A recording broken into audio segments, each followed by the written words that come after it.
Hi everyone, and welcome to a table talk. So I'm Catherine J, this is Hikairo. Hello. Kia ora, kia ora, kia ora. Kia ora. And this is a F7 Building Blocks to Freedom. So thanks for joining us. And one of the things that, one of the 7 Fs is foundations. And foundations has 2 aspects. One of which is fitness and the other one is reframing your thinking. So today we thought we'd talk about reframing thinking. Okay. Would you like to start? We're going to reframe thinking. So we're going to look at 2020 as it, comes to an end, and just reflect on some of the lessons that we've seen, and like the dynamics in terms of like how it's changed us, and and what we're going to look forward to in terms of 2021. How's that? 2021. What's it? 2021. Boom, boom, shake this little room. Okay.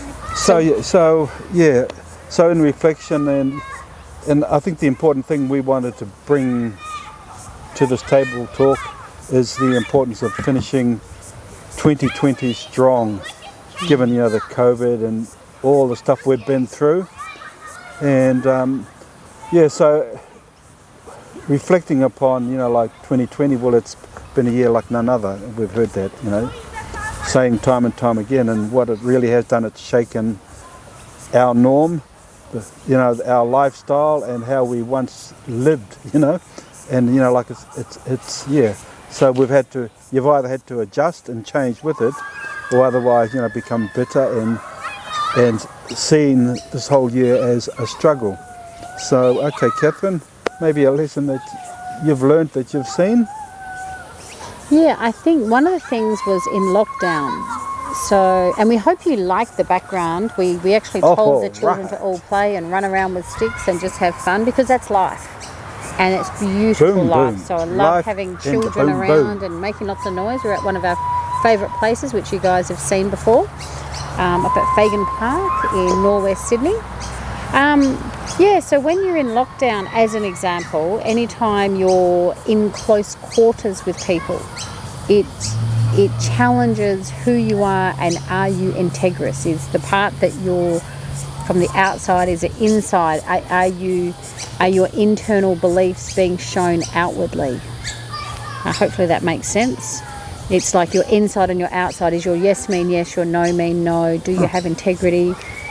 So I think sometimes that's really challenging, because sometimes we might be in situations that are more challenging.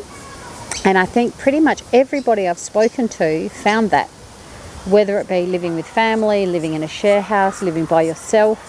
There were so many different aspects of living situations this year. So what are you saying about living? Was it tough? Was it difficult? Was it adjusting? Well, everybody I know was saying it was tough. So, I think it's the whole thing of isolation, coping with that. For some, isolation was a positive thing. For others, it wasn't. And so I know with folk who, who are extroverts, who love being with others, to be isolated, and just if you're living alone or with family, well, that's it. That's your, what do they call it? That was your bubble. And so for me, that wasn't an issue, because I was with, at home with family and with Catherine, and so she's like a significant player. But for others, and so in terms of work, well, obviously it was working from home, so that in a sense suited me, because it meant I saved like an hour and a half every day in terms of travelling. So although for a lot it was a negative thing, in that isolation, there's a whole lot of dynamics that come as a consequence of that. For others, it became a real struggle, because we know that things like domestic violence levels, they were heightened, and there's a lot more domestic violence because all of a sudden a husband and a wife were at home together, and for many of them, that hasn't been their norm, and so all of a sudden to have to be relating with one another when they hadn't done that, because they'd be away for most of the day and they just come home at night tired, do their meal thing, have a little bit of whatever they do, then off to bed. So so that whole thing of isolation was a big thing, and the whole thing of socializing. If you enjoyed that, there's no connecting. You couldn't hug. You have to keep your distance. So those were strange anomalies, but those were things we need to adjust to. I think we have to move on, Catherine. We're going to be taking up all the time with that one. Yeah, so I think So living situations, that was big. Another big one. Another issue. Finances was a big one. Like, a lot of people lost their jobs, but it was also what I found was an amazing time. I connected with different groups of people, and one of them is this group called Powerful and Empowered Women's Group. It's on Facebook. If you're a woman and you wanting to be empowered or feel empowered and you want to join, it's a really good group of people. And something I really like through there is it's women that have been going through the tough stuff of 2020, and then, for example, if they got retrenched and maybe looking for work and that was a bit difficult, but then they started their own business. And it wasn't just a matter of, in the past I've seen people try businesses but not really go into it with like a mindset to really make money. Like, if you're going to do a business, it's got to be making money, otherwise it's not a business, it's a hobby. And not sustainable. So, but yeah, it was just wonderful to meet lots of amazing women, and especially lately face to face, but obviously earlier on it was online, and just to see how they used the adversity and turned it around into a positive. And and you might be asking, well, okay, I want to start a business. Well, what do I do? So one of the things that I chose to do this year was join different business networking groups, business chambers, which has just been wonderful, and even making the most of any government initiatives or different opportunities. And even though I've been in business on and off for many years, full-time, sometimes on a project basis, when you move to different states, it's different. Like, your regulations are different, your opportunities are different, and especially when you relocate. So I think that's been a big thing. I'm around a lot of first-generation Australians, so it's different. When you're in different places, the phone might ring, you might get invited to be part of things, or especially in a business sense. But when you're in a new place, it's like you're starting all over again, and people don't know you. So, but again, it's how do you make the most of that? So for me, one of the things I did was redid my website, joined with these different groups, challenging myself. Well, it's turning a stressful dynamic into something positive. So we're talking about some of the lessons.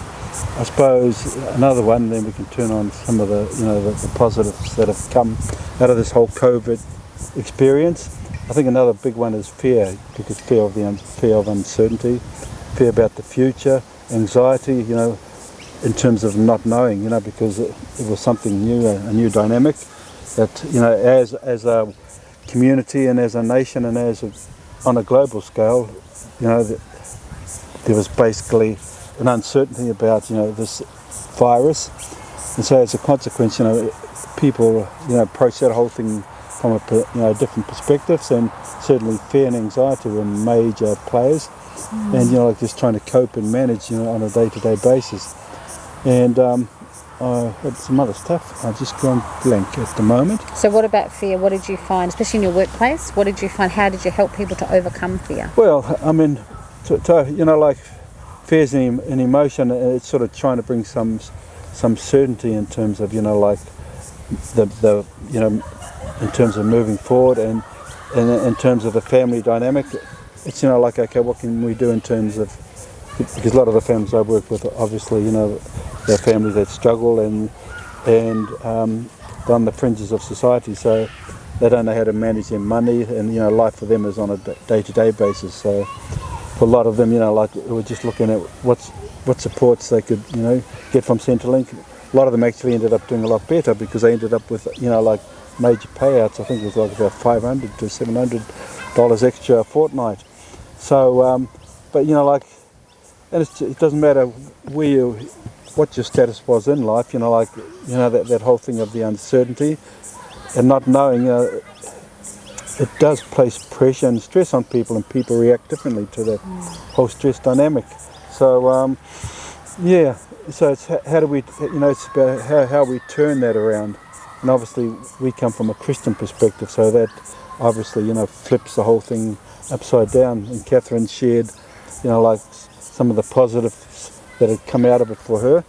And I think one of the positives for me was the whole thing about time, Pre-COVID, we were time poor because life was full. But with COVID, because we were isolated, we become time rich. So we had this time, and it's a matter of how you were maximising that time, how you were using that time. And so I know for me it was, like I had a lot more quality time, so it was, utilising that one in terms of, relationships, like with friends, with, those close, and with family. And, just looking at why are we time poor, like what have we prioritised, then you begin to see things totally from a different perspective in terms of God's, economy.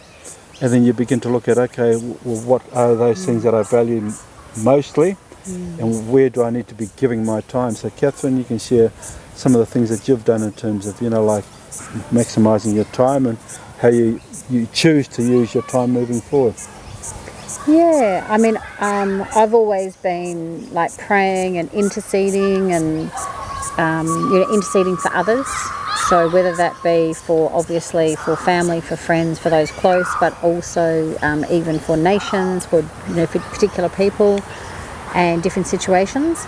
So I not only get up early, and we've talked before about that we spend our first hour together with like just catching up, having coffee, but seeking God, having communion together.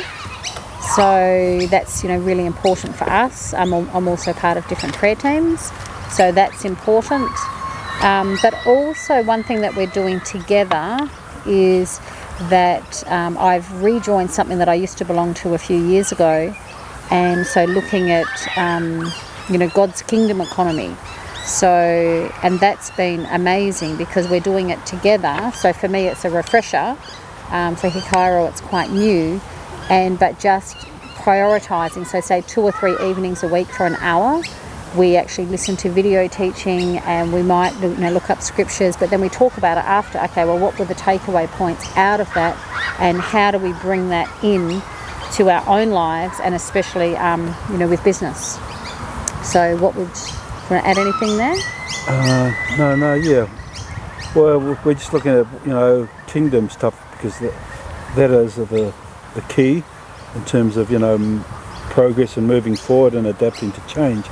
Change is always inevitable, and so it's how we maximise and utilise the change, one for our benefit now, but more importantly for the future, because we're not of this kingdom.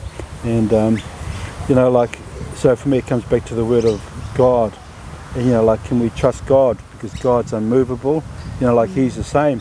And so when we see the world dynamics changing, God tells us that he doesn't change. There's certain things, He's there. He's the foundation that's immovable. And I think there's a verse in Ephesians 4, I wrote it down so I could read it. Let me take my glasses off. Ephesians 4:16, it says that we would prove to be immovable in our faith because it is founded on the rock. And so, that's what sustains and keeps us, that we have this immovable foundation. But it's about our faith and what we put our faith and trust in.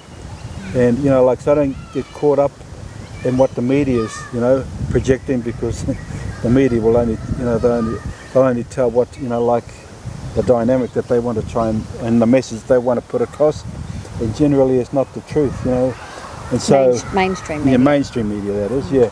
But God, God's word is the truth, and His word is the foundation, the rock on which we build. And if we do that, well, we're going to be immovable, and we're not going to be buffeted by what we see, but we can continue to give thanks, because God says that, to give thanks in all situations, because that is the perfect will of God. Yeah. Okay, one last thought, Catherine. And just for those of you who don't know what we mean by kingdom, you can have kingdom of self, kingdom of darkness, kingdom of light. What we're talking about, the kingdom of God, the kingdom of heaven. So basically the kingdom of heaven is like righteousness, peace and joy, being right with God, doing the right, choosing to do the right thing because it is the right thing. This shalom peace, nothing missing, nothing broken, and then joy, just this pure joy bubbling up inside.